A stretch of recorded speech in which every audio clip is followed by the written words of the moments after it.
eu tô com a impressão que você está dividindo a fotografia de duas formas que, na minha opinião, ela não existe, tá? Então, por exemplo, uma fotografia é uma coisa e a edição é outra. Para mim não existe isso. Para mim é a mesma coisa. A edição, você está tratando como se fosse meio que 50-50, né? 50% fotografia, 50% edição. Para mim, edição é mais ou menos 10% de uma fotografia. Por quê? Porque existem 10 pilares, que na minha cabeça eu criei, 10 pilares da pirâmide da autoria, onde a luz, a composição, o momento decisivo, o posicionamento, a direção de pessoas, a curadoria, a edição, o marketing, as vendas e o equipamento, que é o primeiro que eu não falei, isso é o que forma uma fotografia e você viver de fotografia de fato. Então, o que acontece? Eu acho que você está vendo as duas coisas diferentes. Estou vendo, gosto do tipo de uma foto da direção do cara, mas eu gosto de outra edição lá de não sei o quê. Então, eu acho que você está misturando as coisas. E enquanto você estiver misturando na sua cabeça, naturalmente, o cliente que vai chegar até você também está misturado. Por quê? Porque se você não tem clareza sobre aquilo que você faz, se você não tem clareza sobre aquilo que você quer entregar, você não consegue passar essa clareza para outra pessoa. Tu entende? Imagina, se eu não entendo uma coisa, eu não consigo te explicar isso. Se você não consegue ter clareza de qual é a fotografia que você mais curte, que você quer mais entregar, vai ser difícil do seu cliente entender isso. Então, alguns vão vir para um tipo de fotografia e outros vão vir por outro. E, na minha opinião, esse é o maior tiro no pé que você pode dar. Por quê? Porque você vai estar sempre andando em cima da corda bamba em vou agradar o cliente ou não vou agradar o cliente? Será que consigo agradar ou será que não consigo? Então, o que eu estou tentando te dizer didaticamente é você deveria entender qual é o tipo de fotografia que você quer fazer sem se preocupar com seus clientes. E, baseado no seu estilo de fotografia, na sua autoria, você vai conseguir atrair as pessoas que aí querem você mesmo desse estilo. Seja ele com mais edição, seja ele com menos edição. Agora, quando você fica dançando de uma para outra, vai ser mais difícil. Então, eu acredito que você deveria definir ser muito bom naquilo e atrair as pessoas que gostam daquilo. Aí você vai dizer, mas é que daí eu vou estar dizendo não para as outras pessoas? Sim, você vai estar dizendo não para outras pessoas. Por quê? Porque você não tem como agradar todo mundo. Você lembra quando você começou a namorar sua esposa? Em algum momento você teve que dizer sim para ela. Sim, quando eu digo sim, é dizer, cara, vou ficar com ela. Quando você disse vou ficar com ela, você disse não para todas as outras. Todas as outras mulheres aí, você disse não para todas elas. E foi bom ou não foi bom? Foi bom, eu acho.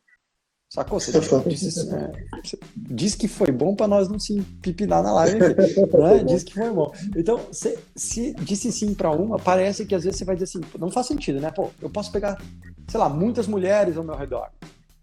Mas eu vou dizer sim para uma só.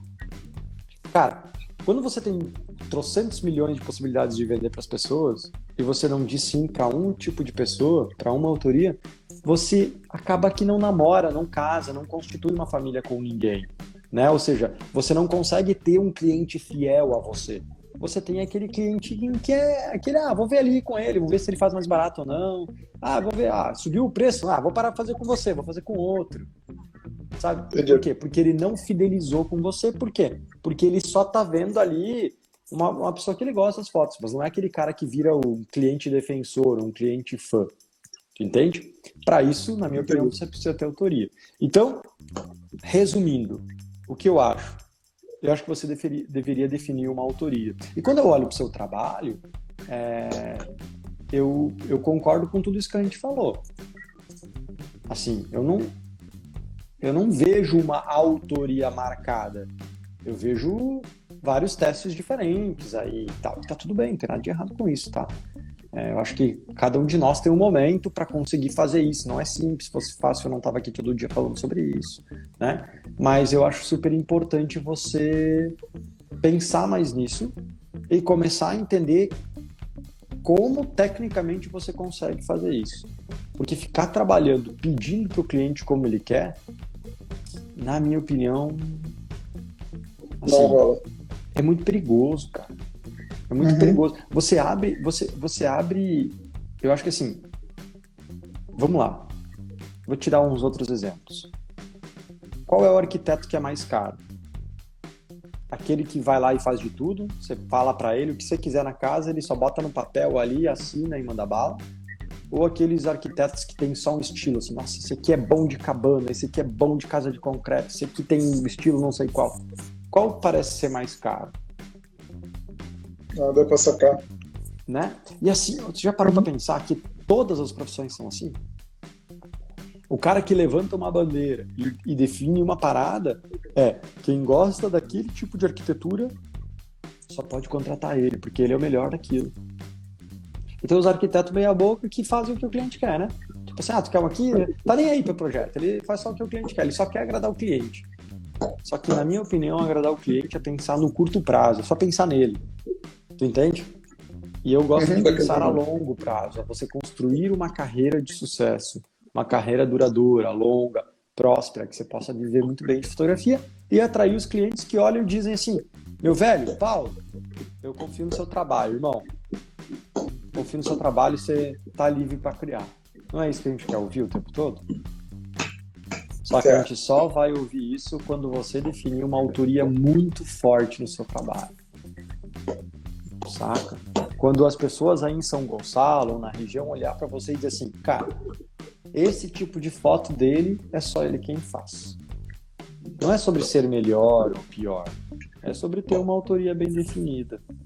Eu acho importante demais isso, tá? E aí, dito isso, isso está conectado com a segunda pergunta sua. Por quê? A minha edição, você deve conhecer um pouco do meu trabalho, ela é simples, ela é rápida. Por quê? Porque eu, de fato, sou um fotógrafo muito mais de eventos mesmo. Não quer dizer que eu não faço ensaio, faço pra caramba ensaio. Mas o meu grande fluxo está nos eventos. É ali que eu conseguir prosperar, faturar muito mais, enfim, né? Então, é o que eu gosto de fazer e, naturalmente, por eu gostar de fazer, é onde eu consegui cobrar mais e aumentar meu faturamento também. Então, dito isso, né? Dito tudo isso, o que acontece? Se você quer fotografar ensaios e ter uma super edição, beleza. Vai ser mais difícil de você virar um bom fotógrafo de evento.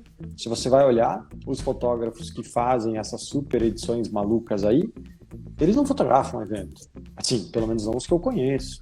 Por quê? Porque são trabalhos distintos e não é pelo tempo.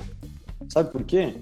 Porque quando você está fazendo um ensaio, às vezes você está fazendo um ensaio para uma pessoa ficar mais bonita, ou para publicidade, ou para tirar uma gordurinha dela, para ver se melhora as fotos dela, parará, parará.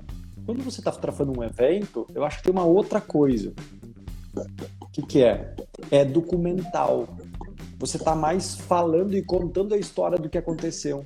Então você não pode ficar, na minha opinião, fantasiando demais um evento. Você pode até fantasiar um ensaio, mas fantasiar um evento vai ser complicado. Tu entende? Então, são propostas de trabalho. O cara que vai... dificilmente uma pessoa vai contratar um fotógrafo... tem exceções, sempre vai ter exceções à regra.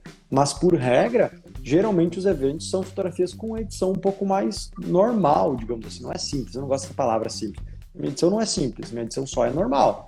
A gente entende que fotografia, para mim, Robson Kunz, é um documento. E um documento é mostrar como as coisas são, da melhor forma possível, mas a verdade. Se você pega uma super edição e altera a pele, e altera a gordurinha do braço, não tem nada de certo e errado com isso. Mas não é de um documento. É mais ou menos você fazer uma foto 3x4 e começar a editar e fazer umas maquiagens malucas. Não tem nada de certo e errado com isso, mas não é mais um documento, ele não é mais verdadeiro, ele passa a ser não é falso, mas passa a ser diferente da realidade. Deixa de registrar o momento ali, né? Exato. Então são propostas diferentes, tu entende? São propostas diferentes. Então eu acho que é mais ou menos um carro. Um carro baixo é uma coisa, uma caminhonete é outra coisa. São carros, mas são com objetivos um pouco diferentes, né? Então, na fotografia também é um pouco disso. Então, eu acho que para você tomar essas decisões, que autoria você vai seguir, primeiro, tem que pensar no que você gosta de fotografar, o que você pretende mais fotografar, quais são as fotografias que você mais gosta de ver também, e fazer um bem bolado disso, entender para que caminho você quer seguir, e aí tomar a decisão mais correta. Correto.